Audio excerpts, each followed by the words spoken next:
বাড়িতে ঢুকেই আমার প্রথম কাজ ঘরে খাবার আছে কিনা এটা চেক করে রান্না বান্না শুরু করা। মন না চাইলেও রান্না করতে হয়, খেতে হয়। আমি আঘাত পাবো এটা একটা রুলস হয়ে গেছে। যতই চেষ্টা করি একটু সাবধানে কাজ করব, তারপরেও ফসকে যাই। আর করার আজকে চুই ঝাল দিয়ে গরুর মাংস আর খিচুড়ি খেতে ইচ্ছে করেছে। মনটা বড়ই অদ্ভুত। যতই মানুষের উপকার করি না কেন, কারো ভালো চেয়ে আসলে লাভ হয় না। থাক না, সবাই আমার বিপক্ষে। সত্যের পথে একা চলাটার একটা আলাদাই মজা আছে। আসসালামু আলাইকুম, কেমন আছেন সবাই? বাহিরের প্রোগ্রাম শেষ করে বাড়িতে এসে যখন দেখি খাবার নাই, তখন কেমনটা লাগে। অনেক ক্ষুধা লাগছে, ভাবলাম ঝাল ঝাল কি খাওয়া যায়। হুট করে মাথায় এলো আমার তো চুই ঝাল আছে, আর চুই ঝাল দিয়ে যদি গরুর মাংস রান্না করি ভীষণ ভালো লাগবে। কারণ আমার জার্নি করে আসার পর বা কোনো টায়ার্ড থাকলে ঝাল ঝাল খাবারই খেতে ইচ্ছা করে। এই চুই ঝাল মাংসটাকে আরো তৃপ্তি করে খাওয়ার জন্য খিচুড়ি রান্না করব। আমার হাতের খিচুড়ি আমার বর ভীষণ পছন্দ করে। চাল ডাল ধুয়ে ভালো করে মশলাপাতি দিয়ে মাখিয়ে পানি দিয়ে তুলে দিব রাইস কুকারে। আমি খুবই চেষ্টা করি সাবধানে কাজ করব, তারপরেও আমার একটা করে স্পট লেগে যায়। এই ধরুন হাত কেটে যাওয়া,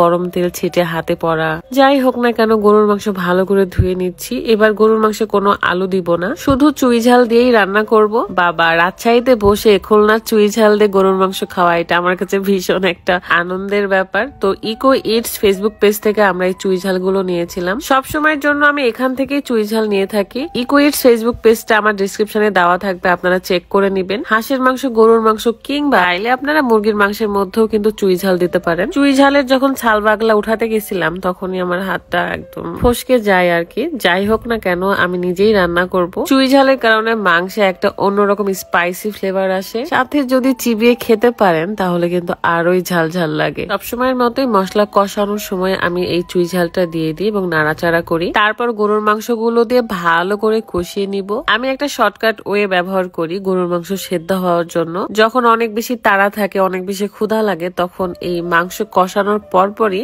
প্রেসার কুকারে তুলে দিই। একটা সিটি দিয়ে আবার নামিয়ে নাড়াচাড়া করি। সেটা করে আমি এখন একটু রেস্ট নিতে রুমে চলে আসলাম। আমার বাড়িতে স্পেশাল গেস্ট চলে আসছে, ঢাকা থেকে সম্পাপু আসছে। এছাড়াও কিছু কাজের জন্য আলামিনরা এসেছিল, তাদেরকেও বললাম তোরা গরুর মাংস খেয়ে তারপরে যাবি বাড়িতে। এইটা শুনে সবার ক্ষুধা লেগে গেছে। এদিকে সম্পাপুর কাছ থেকে আমি ডিমের স্পেশাল রেসিপি খেতে চেয়েছিলাম, ভাইরাল ডিমের রেসিপি, যেটা বাংলাদেশের সর্বশেষে মনে হয় আমি খাবো। আমার গরুর মাংস তো রান্না করা শেষ, সাথে আলু ভর্তা করব। তো আলামিন নিজে আলু ভর্তা করতে চেয়েছে, তাই তারে দিলাম। আর সম্পাপু আমাকে ডিমের রেসিপি করে খাওয়াবে। ধৈর্য ধরে যদি এই ডিমের রেসিপিটা বানিয়ে খেতে পারেন তাহলে কিন্তু ভীষণ মজা পাবেন। শসা, পেঁয়াজ, কাঁচামরিচ, টমেটো সস, কাসুন্দি সবকিছু দিয়ে ভালো করে মাখিয়ে নিব। তারপর তেঁতুলের চাটনি ছিল, সেটা দিয়ে যখন ডিমের মধ্যে দিয়ে খাবেন, বাহ, মনে হবে যেন অমৃত খাচ্ছেন। তো সবাই আমরা একটা করে ডিম খেয়েছি। আমরা চুই ঝাল দিয়ে গরুর মাংস আর খিচুড়ি খাওয়ার আগেই কিন্তু ডিমের রেসিপিটা খেয়ে ফেললাম। আর ডিম খাওয়ার পরে আমরা সবাই মিলে একসাথে খেতে বসে যাব।